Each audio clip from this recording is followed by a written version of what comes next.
All right, good morning once again. This is the AM show, and this morning we will be celebrating the nurse, or we are celebrating the nurse who helped a pregnant woman who was in labor to deliver by the roadside. It's a story that's often told in rural Ghana where the roads are not too good, and so transportation to the nearest health facility is often a problem. For such areas, nurses like William Kwame Otu of the Amate Chips compound at the Kwehu Amanfrom, they move from community to community to offer sometimes life-saving medical care, and they are heroes, I call them, without capes. A video of William delivering the pregnant woman, which has been making the round, shows how he tried to still give his patient some level of comfort by having two men hold a cloth over her while she was delivering. Now, celebration of William, we're also seeking to let the many Williams out there in the medical profession, in teaching, and all the other professions know that they are appreciated. William joins us via Zoom this morning. Good morning to you, William. Good morning, William.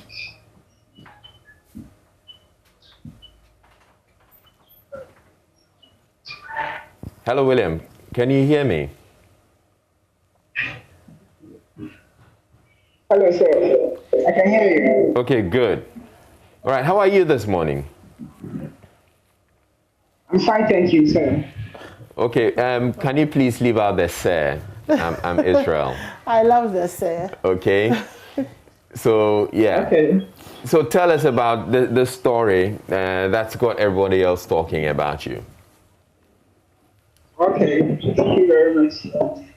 What's happened is the client is our own client. She comes to our clinic for antenatal care.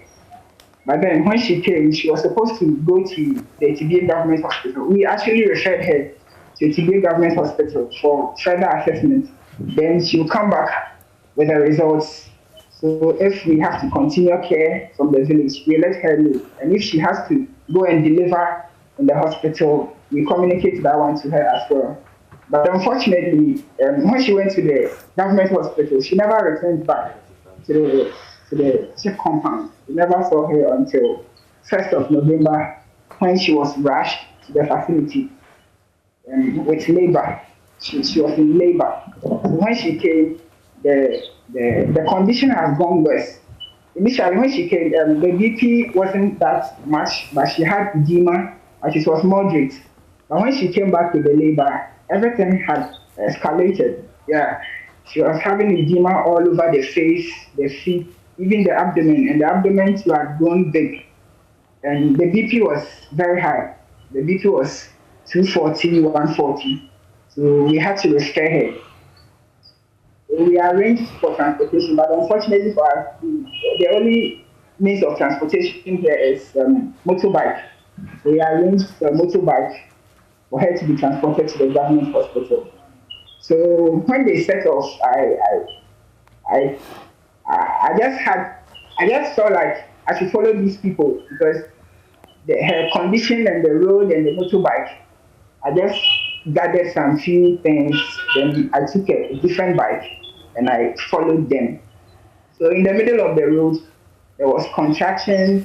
It was coming and going. It was coming and going. So when we got to one particular point, the contractions you could see were very recurrent, should I say. Like it comes and it was lasting. So I realized I had to do something about it. So I laid the cloth on the floor and asked her to come down. And I checked, I examined the cervix and I realized she was fully dilated that the baby will come out in, let's say, a few seconds. So I did the delivery, cut the umbilical cord, and delivered the placenta, then dressed the woman and the baby, then put her back on the motorbike. Then we continued the journey to TBA government hospital. All right, William, I'll come to why you had to put a cloth over her and all of that, as we've seen in the video. But I can imagine that are you at your chief's compound? At the moment? Yes. No, please. I came to the health directorate today. Okay, so it's fine for you to take off your mask so we can see you very well, because right now you're putting your mask and people want to appreciate you, and yet you're all covered. Okay, yeah. So thank you for taking off the mask to reveal your wonderful face. So I want to understand why you had to put a cloth over the woman whilst you were doing the delivery and all of that. Okay, so I, in the line of our duty, the normal protocols, we in as much as we try.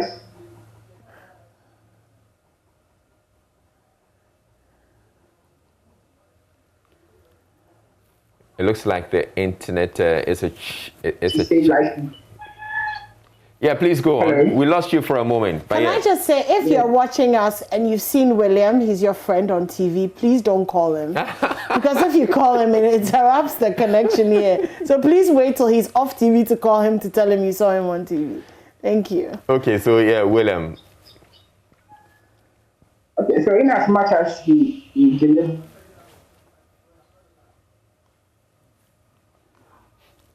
They're still calling him to tell him they're watching him on TV. Okay, so oh, this is interesting. So the video is on the screen, and you can see the woman who's in labor lying on the floor, you know, being covered by two women, and William, you know, trying to deliver that baby. Not the best of conditions at all, but we thank God for his life, you know. So William, we keep getting these interruptions. Is it probably because people are trying to call you because they've seen your TV? Yes, please, I think so.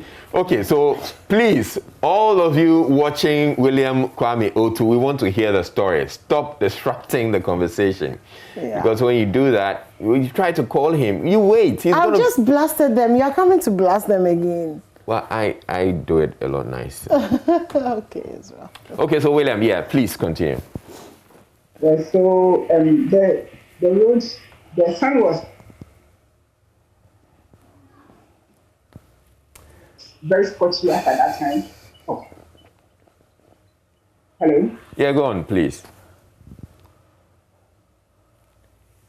The sun was scorchy, so I had to, at our end, like, more rapidly.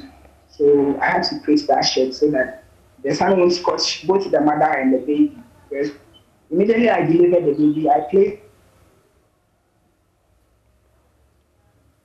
Oh, no. So there was no one else to access. So I had to create that shed. Yeah. So that.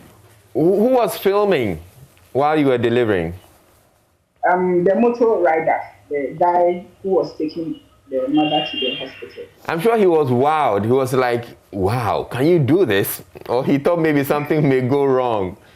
But I guess this wouldn't be the first time you've delivered someone, you know, out of the hospital, right? Yes, please. Not that far, like not to that extent, but there have been cases where you rush a pregnant woman in, and before you even try to attempt, the baby is already out. So sometimes you have to. There are cases you can even deliver with your bare hands, like just to save the baby. So something like of this sort has happened, but not to this extent. What made this one challenging? Okay, then it was risky. It was very risky because anything could have gone wrong. And where we were in the middle of Kwewu Amanfo and Etibie Government Hospital. So if anything had gone wrong, it would have been difficult. And the logistics, trying to mobilize them to work, I was in a haste. So I don't know how to put it. But yeah. I get it that you're someone who's very passionate about the profession, the nursing profession. How long have you been a nurse? Please, I've been a nurse for 1 year. Just 1 year? Yes, please. Oh, wow. Do you come from that area? No, please. I'm from Teshi, Accra, but I was posted to this side, so that is why I'm. Okay, I can imagine that there are many of your colleagues would have been posted to such areas and they would not want to, or they would want to be changed. why? I mean, you had the option, I'm sure, to get to change your posting, but you decided to go to Kwehu from why? Okay, first of all, I'm a community health nurse, so whilst you are in school, your teachers will try to let you know that you won't work in a rural area. You will definitely go to, you won't work in an urban area. Sorry, you will definitely go to a village if you are fortunate, maybe a little bit closer in a town. So I had that in mind during the time I was in school and even when I was doing service. So when it happened that I had to go there, I didn't have much to say, and I thought it was a starter for me. So I didn't complain that much. Tell us more about conditions there where you are, where man from, saying where you live, the CHIPS compound, the availability of facilities and all that. Okay, the CHIP compound is very far from the government hospital, and the road itself is very bad. The CHIP compound itself, it I don't know, I can't really tell when it was established, but all the rooms are gone bad. So we just have to prepare 1 or 2 rooms for our service, and it's very difficult. And even getting access to water when somebody comes to deliver their meal to contaminate instruments, clean the baby, the mother, or even the delivery room, it's very difficult for us. And the normal logistics, we've used the ones I came to make. That is what we keep using. So sometimes when you have, say, 2 pregnant women showing up at a time, you would have to attend to them per 10, and it's difficult. So we need more logistics we can work with. And the community itself, we don't have any means of transportation except motorbike. And for pregnant women, for instance, when you ask them to go for the referral and care is not taken, you rather hear more complications on the road because of the nature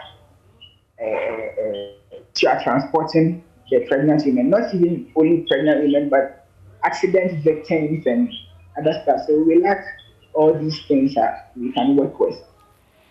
All right, I'm sure that there are many people who are watching right now, and I'm sure there are some philanthropists who would want to assist. You can please tell them the kind of things you may need or immediately that could help you or get you to do your work a lot better. Okay. One problem with our clients for not reporting back to us is we consider the transport and the road. So if any philanthropist can get us a mini lab where we can check the HB of a pregnant woman, probably something to scan how far the pregnancy has gone, something to listen to the fetal heart rate, and delivery kits, even a couch, bed, drip stands. Right now, like those are the things that we need to to to to to work. But there are a whole lot more to be done. But these are the pressing ones. You mentioned water. Water is a challenge. Where are you getting your water from? Okay, so there is one mechanized borehole in the community, but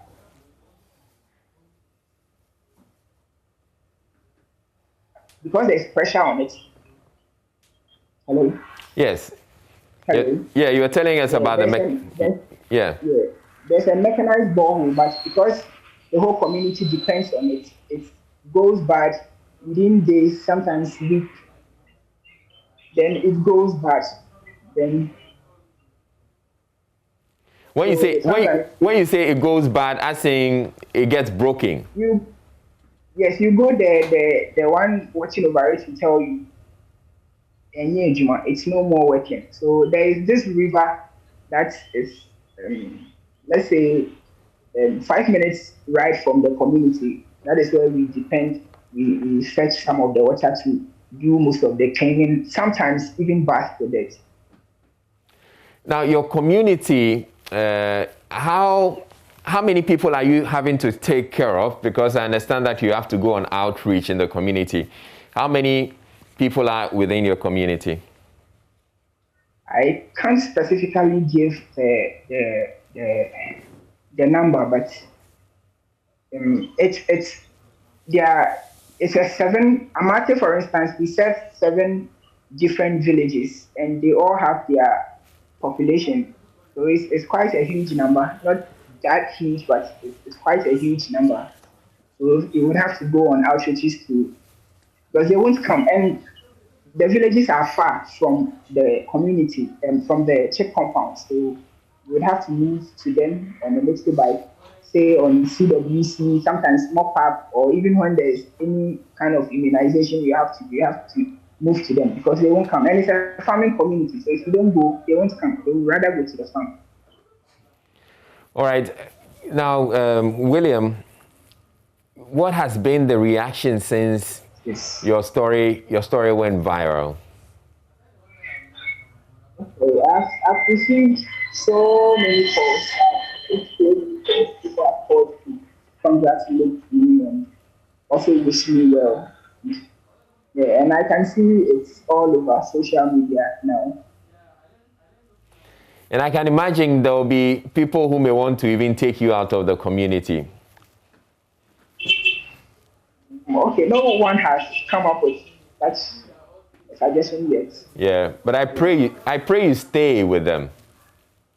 Okay. Because I'm sure provided everything is okay, if you have the logistics, we can save more lives. Not only me, my team. We are 3 in the community and we work very hard. They had to stay behind so I can follow the pregnant woman to the clinic. Tell us about your team. Let's celebrate them as well. Yeah, we have the midwife in charge.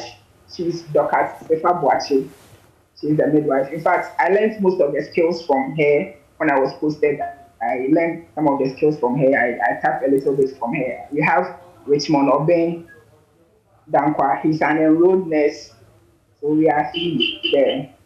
And we have other sister chip compounds that we run within ourselves. We have Samuel Ampedu at Amazon chip compound. She's the in charge there. We have Erica Pia, we have Sian, we have Gloria, we have Portia, we have Isaac Asamoah, we have Rita Safua, we have Laurentia. Yeah. Okay, well, we're celebrating all of them, and thank you guys for such amazing work. But William, I'm a little bit intrigued by this aspect of the story. When the lady delivered this baby, and I'm looking at the roads and the motorbike and all of that, and I'm wondering how you delivered the placenta, what you did with it, how did you transport the woman back to the hospital, considering she had just given birth and was probably in some pain and bleeding, and you probably didn't have everything you need. What was that journey back to the hospital like? Before I set off, I gathered a few things. I took oxytocin. That one is administered immediately the baby comes out, so it can assist in delivering the placenta. And I had the port clamp and the forceps and the scissors and everything already. I took polythene bags too. Then I took pad and all those things. So immediately the baby came out, I administered the oxytocin. Then I went ahead to cut the cord. So by the time I was done cutting the cord, it had started working. So I started delivering the placenta. And to be frank, I was even thinking, because she has never given birth before, I was thinking I was going to have problems with it. But it was quite successful, and I was able to deliver it safely. Then I cleaned her up. She had pad.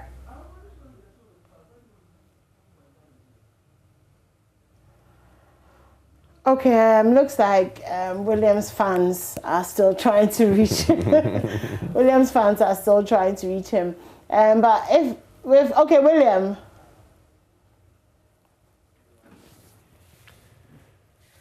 William, I can't hear you. Can you unmute?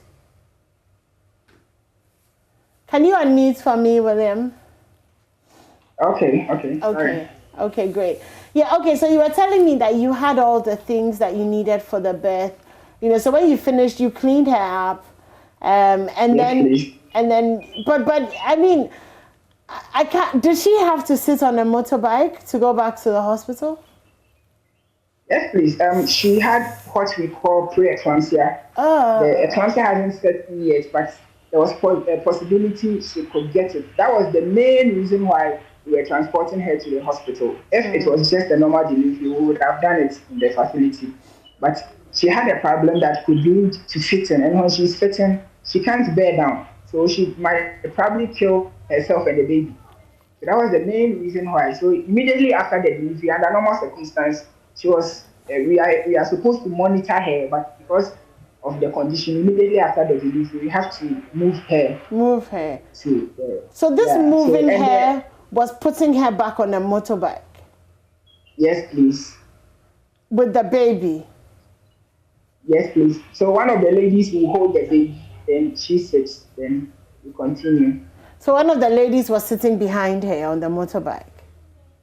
Yes, please. So that she will support her in case she feels dizzy or something like that. Yeah, because I mean, you've just had a baby. There's so much pain and so much, like all of that, and wow. So what? Wow. 3 people on the bike? Yeah. It was two. We were moving with 2 bikes, so 2 on one with the baby, then the other 2 on the other one. So okay, if the rider plus the rider is 3 people. Yeah. Wow. So you just went really slowly, I'm sure, because I mean, you can't Yes. exactly speed, can you? Yes, you can't, because when she shakes, you might crash. So you have to move here, and the road isn't good, so you can easily trip and. Did you have any painkillers available? No, I didn't have any painkiller. Oh my immediately God. after the delivery, there was tea in their bag, so I made her take the tea. I told her she knows where we are. She should look at the environment. So if she doesn't fight back, things will go worse. So I kept encouraging her. She should hold on. Let's get to the hospital. Immediately she gets to the hospital, everything will be fine. So if she feels dizzy or anything, she should let me know. So that was what we did. That reassurance. Yeah. Wow. Thank you so much for that, William, and very well done. It's great that you stepped up and stepped in, and did all of that. And we just want to say thank you for doing that on behalf of all of us here, and also on behalf of the woman and her baby who are alive and well. Thank you so much for that. But I mean, not to take away from you, I think the real MVP here is that woman who had to give birth in very difficult conditions and then sit on a motorbike right after delivering and having to endure that. So we're just saying hello to her as well. And it's important. Let's begin to focus a bit more on the health issues and health infrastructure that we have, especially in some of these villages, because we lose lives unnecessarily, when we don't do simple things like, just making sure a road is tarred. What happened to the ambulance in that district? I'd like to know as well, because it is one ambulance one, because that woman, there's no way, Israel, I mean, you've seen your wife have kids, and I've had 2 kids myself. There's no way that a woman who's just gone through the equivalent of having about 69 bones being broken in your body, that's how painful labor is. There's no way a woman who has just gone through that should sit on a motorbike, you know what I mean, and be transported in such conditions. The pain is unbearable and needless, if we pay a little bit more attention to what has to be done. So great job, William, and we thank you for stepping in. But let's also do the needful. Yes, William, so we wish you all the best. What's the name of the baby, by the way? They haven't named me yet. Yeah, maybe they should just name him William. Really? Okay, all right, William. We'll leave you to go and attend to your fans who have been calling you. So yeah, okay, guys, let's take a quick break. When we come back, we have so much more for you. This is still the AM show. Don't go anywhere.